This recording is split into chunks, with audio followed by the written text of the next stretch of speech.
Sometimes I wonder if everything would have turned out differently if I had just let that birthday candle burn a little longer. 7 years old, that's too young to learn that wishes don't come true, isn't it? The phone vibrates again on my desk, its screen lighting up with my mother's name. Margaret. I watch it buzz across the polished wood surface until it falls silent, adding another missed call to the growing list. 27 missed calls in just 2 days. Each one a reminder of why I won't pick up. In the reflection of my darkened laptop screen, I catch a glimpse of myself, Allison, 31, successful marketing consultant, survivor. The woman my father never got to see me become.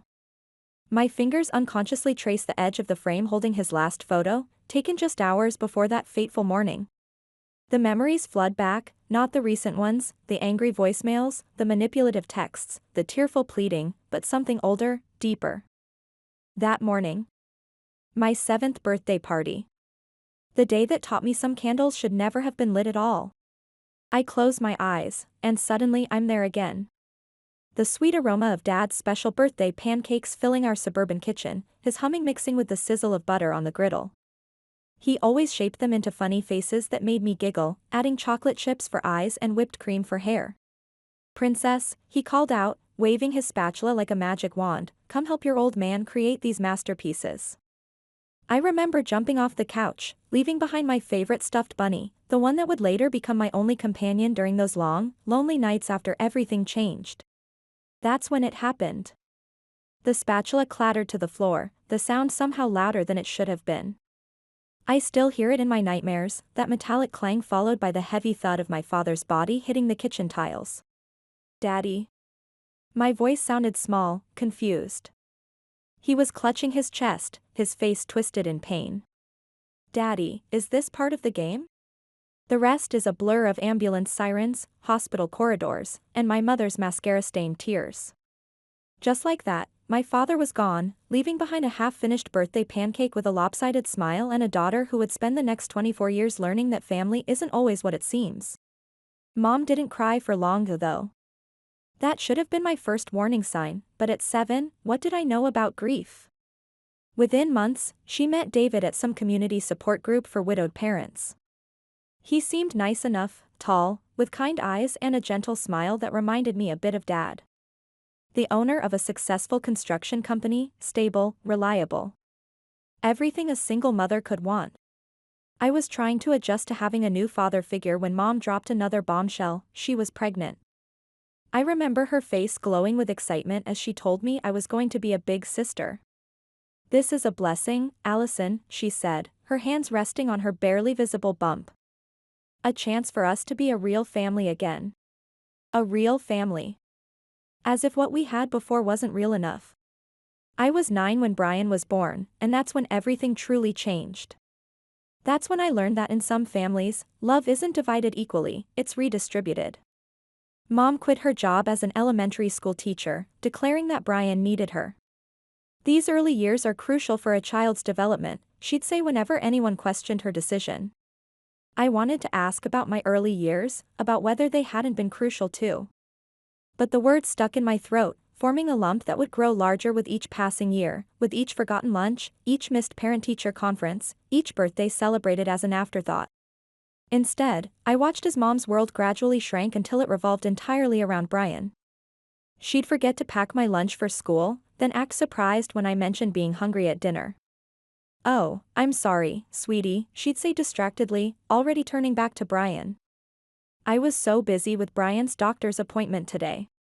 It wasn't just once or twice, it became our new normal. David noticed. I'd catch him watching Mom with a worried frown as she fussed over Brian, completely ignoring me at the dinner table. One evening, as I sat alone doing my homework, he sat down beside me. "You know, Allison," he said quietly, helping me with my math problems, "sometimes people get so caught up in one thing that they forget to see what else they might be missing." The phone buzzes again, pulling me back to the present. Another missed call from Margaret. 28 now. The screen lights up with a text message: "We need to talk about the inheritance. Please, Allison. Brian needs this. Brian needs this. Brian needs that." For 24 years, everything has been about what Brian needs. Well, today I'm finally going to do what I need. I reach for my phone, my finger hovering over the block button. In my mind, I hear David's voice again, from one of our last conversations. You can't set yourself on fire to keep others warm, Allison. He was right. It's time to let some fires go out. My finger presses down firmly on the block button, and for the first time in 24 years, I feel like I can breathe again. Sometimes the hardest part isn't losing someone, it's realizing you never really had them in the first place. Looking around my office, my eyes land on the framed photo of my 7th birthday, the last one with Dad. In it, I'm wearing a pink princess dress, my missing front tooth visible in my wide smile as I lean over a stack of pancakes with 7 glowing candles. Dad stands behind me, his hands on my shoulders, beaming with pride. That was the last time I felt like someone's whole world. A notification pops up on my computer screen, a reminder for my evening therapy session. Dr. Anderson's words from our last session echo in my mind. Healing doesn't mean forgetting.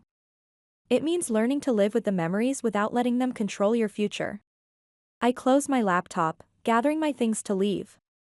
As I pass the framed consulting awards on my wall, I catch a glimpse of my reflection, shoulders back, head high, eyes clear. Dad would be proud of the woman I've become. More importantly, I'm proud of her too.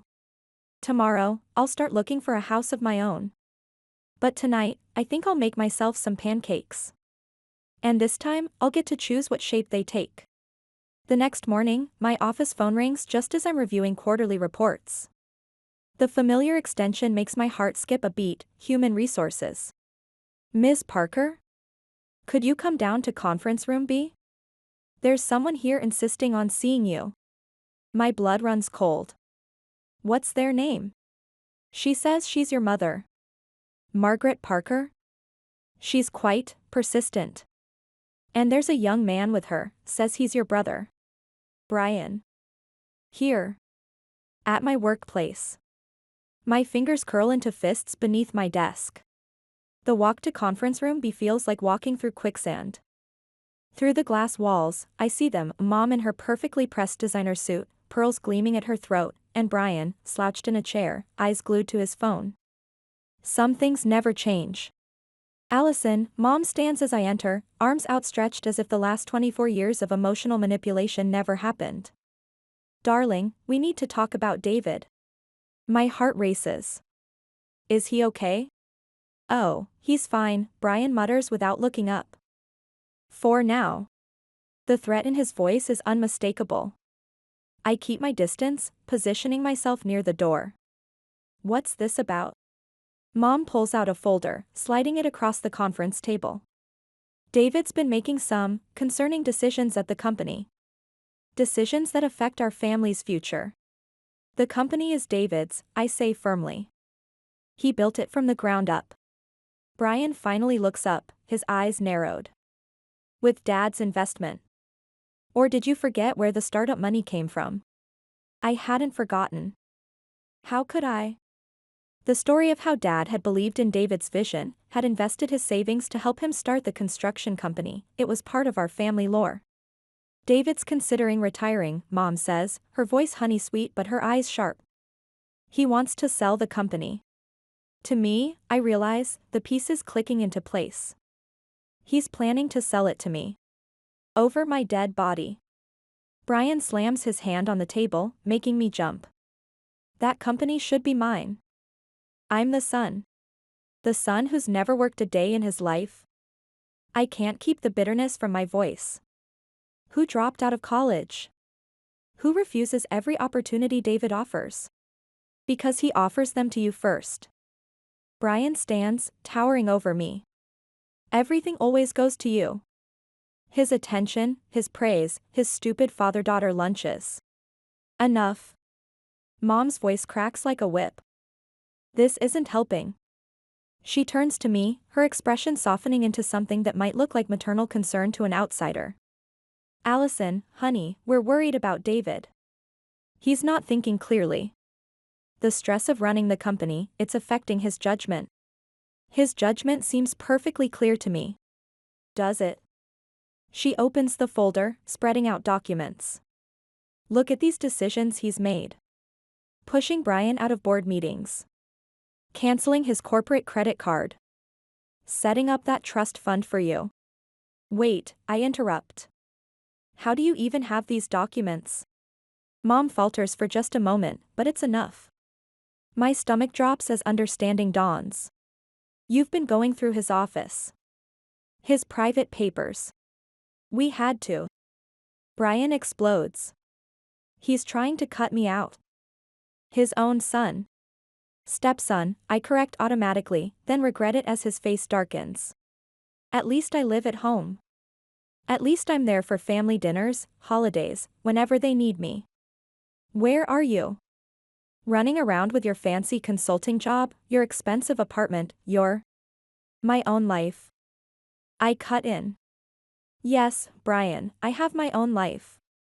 One I built myself, without mooching off our parents. Stop it, both of you. Mom stands between us. This isn't about who deserves what. This is about family. About legacy. No, I say quietly. This is about control. David's thinking of retiring, of selling the company to someone who's actually worked there, who knows the business. And you can't stand it. He's not well, Allison, Mom insists.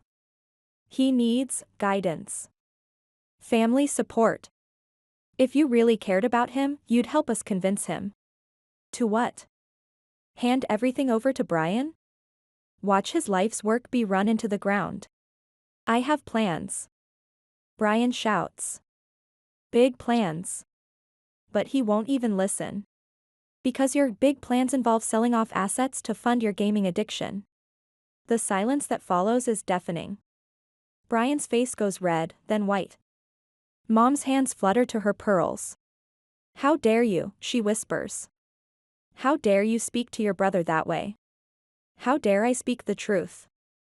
Someone has to. You've enabled him for years, watched him spiral deeper into addiction, and done nothing but make excuses. Addiction. Brian scoffs. I'm a professional gamer. I'm building my brand. You're building nothing. You sit in your room all day, spending David's money on virtual currency and takeout, while he works himself to the bone trying to preserve something for our future. For your future. Enough. Mom's voice rises. This isn't about Brian's hobbies. This is about David making a terrible mistake. One that could destroy this family. The only people destroying this family are you two. I reach for the documents, gathering them up. And these? These are stolen property. Corporate documents you had no right to access. We had every right. Brian lunges for the papers, but I step back. That company belongs to this family. No, it belongs to David. And I'm taking these straight to him. Mom's face changes, something calculating entering her eyes. If you do that, if you tell him about this, I'll have no choice but to show him some other documents. About that scholarship he arranged for you. About how you really got your consulting position. My blood freezes. What are you talking about? She pulls another folder from her bag. Did you think I wouldn't find these too? The strings David pulled, the favors he called in, all very questionable, ethically speaking. The board would be very interested. Stop. My voice doesn't even sound like my own. Are you actually threatening to destroy David's reputation to get what you want? I'm trying to protect this family. No, you're trying to protect Brian. Like always. At everyone else's expense. I reach for my phone, dialing security. Mom's eyes widen. Allison, please. You have 30 seconds to leave before I report you for corporate espionage. Brian steps toward me, his bulk threatening. You wouldn't dare. 25 seconds. This isn't over, he snarls, grabbing his jacket. You think you've won? Just wait. We know where you live, where you work. Are you threatening me now, Brian? Should I record that for the police? He backs down, but his eyes promise retribution. Mom gathers her things, her hands shaking. You'll regret this, she says softly.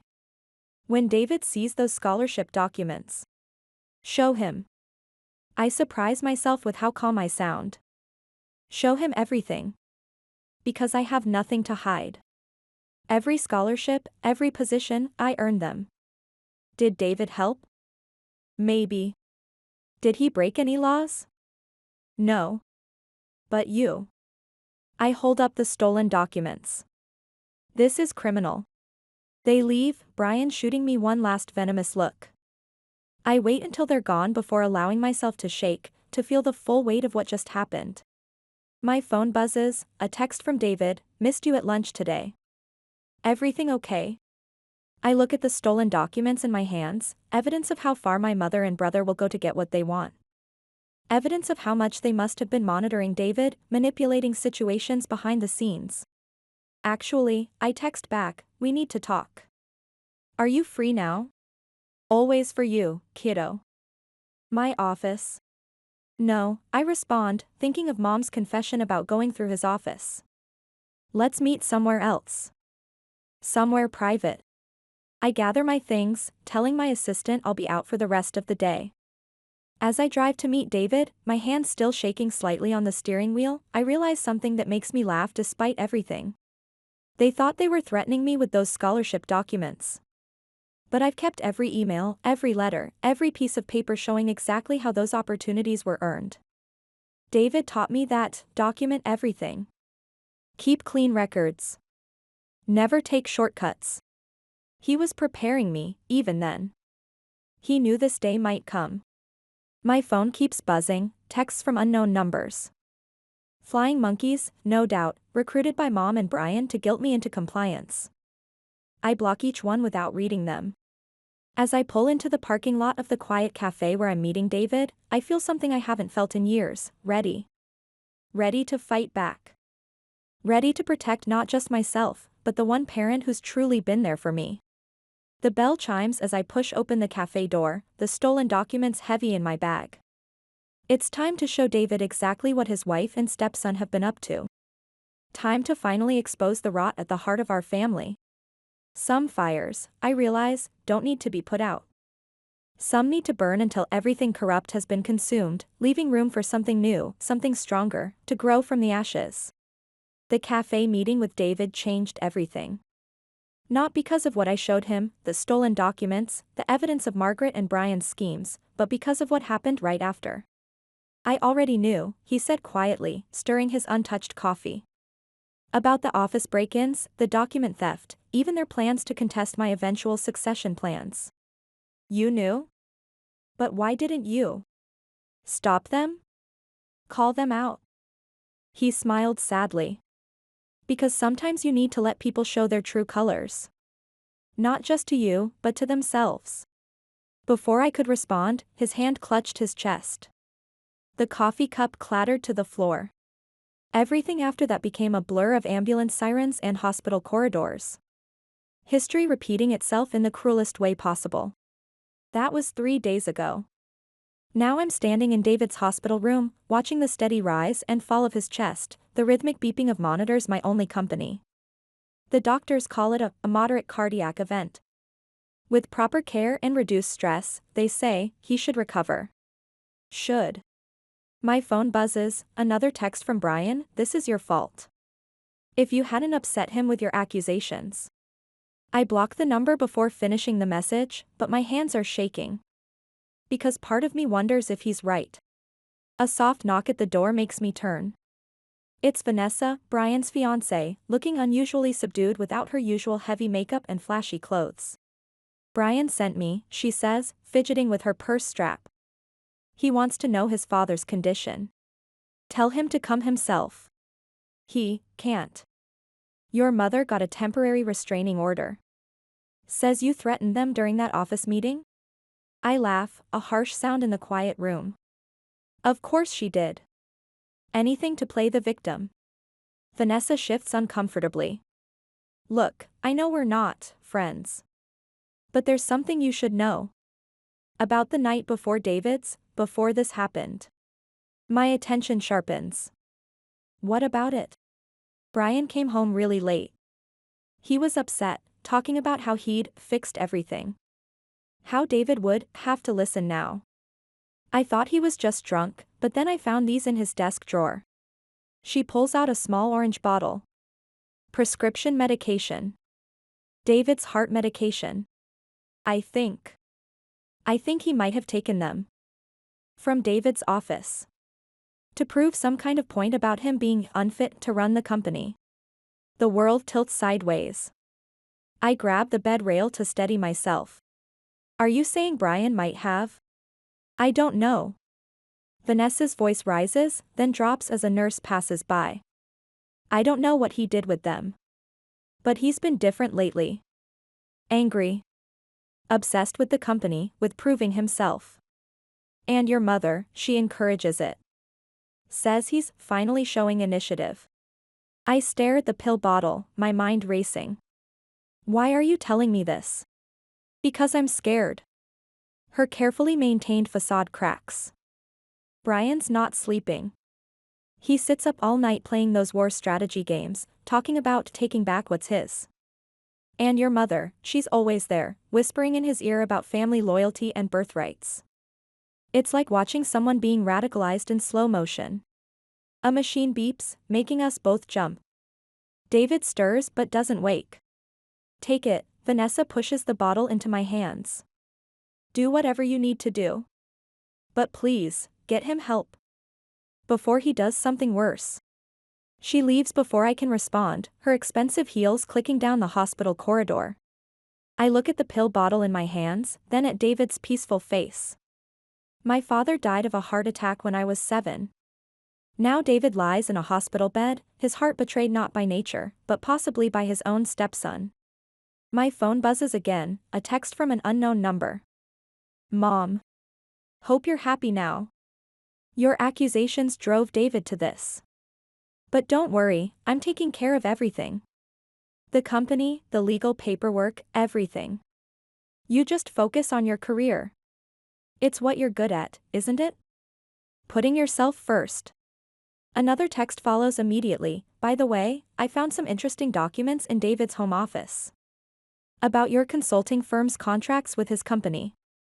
The board might have questions about potential conflicts of interest. The threats aren't even veiled anymore. She's declaring war. Fine. If it's war she wants.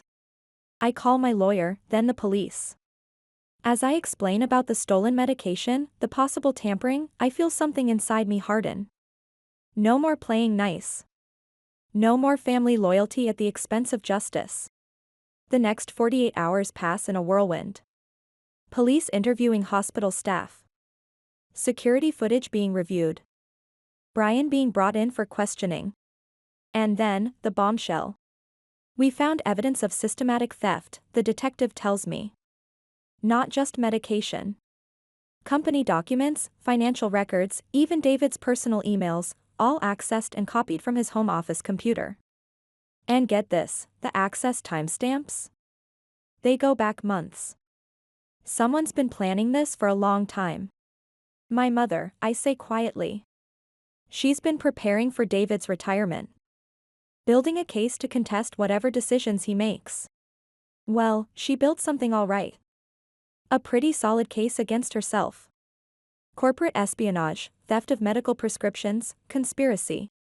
I don't want to press charges. The detective blinks. Excuse me. Not yet. I want to see how far they'll go first. How deep this conspiracy really runs. He looks skeptical, but nods. Your call. But we'll keep building the case. Just in case. That evening, I'm reviewing security footage from David's office when my assistant bursts in.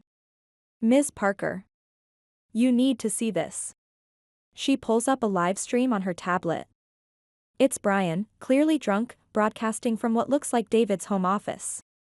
And that's the truth about Allison, he's saying, waving papers around. Daddy's little princess, who got everything handed to her. Well, guess what, sis?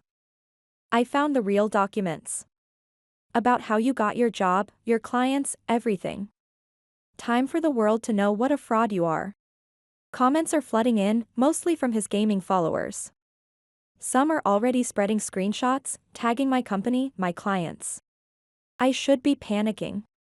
Instead, I feel oddly calm. Because Brian just made a crucial mistake. Those real documents he's waving around?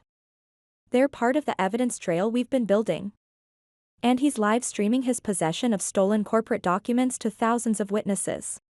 I pick up my phone, dial a number. Detective?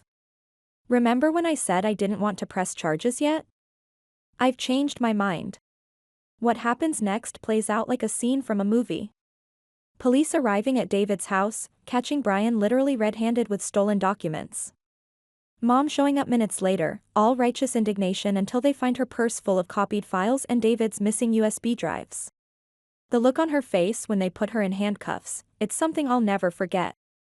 I did it for family, she screams as they lead her away. For your brother. Everything I did was for this family. No, I say, watching from David's driveway. You did it for control. And you just lost it all. Later that night, sitting beside David's hospital bed, I tell him everything. About Vanessa's revelation, the stolen medication, the months of espionage. About Mom and Brian's arrests. He listens quietly, his face sad but unsurprised. I knew Margaret was troubled, he says finally. Known it for years. But I thought if I just loved her enough, gave Brian enough chances. You can't fix people who don't want to be fixed. No, he agrees. But we can stop them from hurting others. He reaches for my hand. I'm sorry, Allison. I should have seen it sooner. Should have protected you better. You did protect me. You gave me the tools to protect myself. To stand up for what's right. A nurse comes in to check his vitals, smiling at the improvement in his numbers. The doctors say the stress reduction is helping, I tell him. No more midnight office raids or document theft to worry about. He chuckles, then turns serious. What happens now? Now we rebuild. The right way. I pull out my laptop, show him the plans I've been working on. A complete corporate restructuring. New security protocols. And a clear succession plan that no one can contest. And Margaret? Brian? They'll face consequences. Real ones, for once in their lives. I meet his eyes. Is that okay? He squeezes my hand. More than okay. It's necessary. For them as much as for us. Outside the hospital window, the sun is setting, painting the sky in shades of orange and pink. Somewhere across town, my mother and brother are spending their first night in custody, finally facing the reality of their actions. Tomorrow will bring bail hearings, press statements, corporate damage control. But for now, sitting here with David, watching the monitors show his heart growing stronger, I feel something I haven't felt in a long time, peace. My phone buzzes, a text from Vanessa, they're saying I might have to testify. About the medication, the late-night planning sessions, everything. I'm scared. I type back, don't be. You did the right thing. Want to meet for coffee tomorrow? Talk about what happens next. Her response comes quickly, yes, please. And Allison? I'm sorry. For everything. I look at David, now sleeping peacefully, then back at my phone. Don't be sorry. Be better. That's all any of us can do. I settle back in my chair, watching the city lights flicker on outside. Sometimes the hardest battles aren't fought with weapons or words, but with truth. Cold, hard truth that burns away the lies we tell ourselves about family, loyalty, and love. Mom and Brian thought they were fighting for family legacy. Instead, they destroyed their own. But from these ashes, something new can grow. Something honest. Something real. And this time, I'll be ready. Not just to fight back, but to build something better. 1 year later, I stand in front of the courthouse, watching my mother being led away in handcuffs. Her designer clothes are gone, replaced by a drab prison uniform that hangs loosely on her now thin frame. The precious pearl necklace, her symbol of status, was confiscated as part of the asset seizure. The judge's words still ring in the air, Mrs. Parker, your actions show a disturbing pattern of manipulation, theft, and emotional abuse. The court sentences you to 3 years in state prison, with no possibility of early release. Mom tried her usual tactics during the trial: tears, claims of maternal love, playing the victim. But this time, something was different. This time, I had evidence. Years of documented abuse, stolen medications, forged documents. Each piece of evidence struck like a hammer, nailing shut the coffin of her manipulative empire. The final nail? Her own words, caught on David's hidden office camera: "Of course I don't love her like Brian. She's too much like her father, always thinking, always questioning. Brian does what he's told. That's real love." When that recording played in court, her mask finally cracked. The look of pure shock on her face when she realized David had outsmarted her, priceless. Brian's fate proved even more satisfying. His drunken livestream confession went viral in the worst way possible. Gaming companies blacklisted him. His precious online followers turned on him, creating memes about the toxic trust fund baby that still circulate today. But the real karma?